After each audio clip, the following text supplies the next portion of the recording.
go. Ooh, that's Danica Patrick and Michael McDowell. Oh man, she's torn up pretty bad. We're driving on the ramp you can here. And that's a second wreck today for Michael. We saw him spin on the straightaway there and get into the wall, and now it looks like he's had another issue and collected right. Danica Patrick.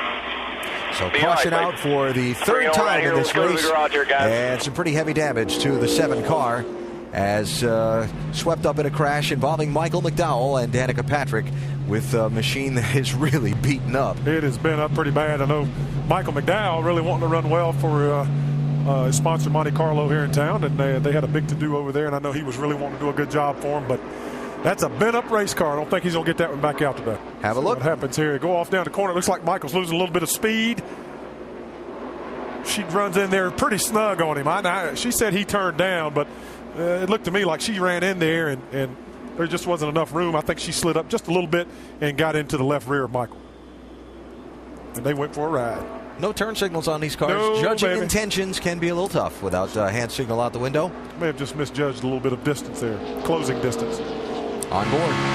Trying to go by him, and yeah, he does turn down just a little bit, but they're going into the corner, so he has to make the arc. And you see the rubbered up part right there on the bottom of the racetrack. That's where he was going, and it looks like she was trying to beat him to the punch. And they just collided, AB. Car ahead of me was just going really slow, and I caught him down the front straight, and he was just going slow, so I went to go underneath him as he drifted up to the wall, and then he turned down in, and I guess I probably should have seen all the tape on the left rear bumper and said I probably shouldn't be on the left rear bumper.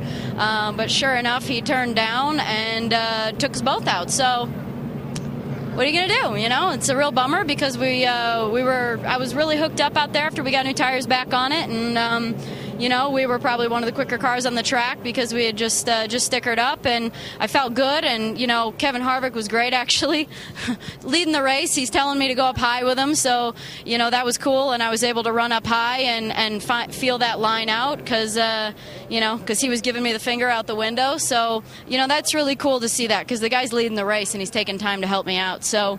And the top line was good, so and I kept trying to remember what he said before the race, being driving into the corner. So I learned for sure. We had a good car, we really did, and I said that when earlier we have a better car than where we qualified, and unfortunately we just got caught in a bad situation with a driver that wasn't looking and probably a spotter that wasn't calling. Well, it's a departure from Fontana where I pretty much just let out of it, and because I didn't feel comfortable, and I didn't feel like throwing it into the wall because I'm not a crasher.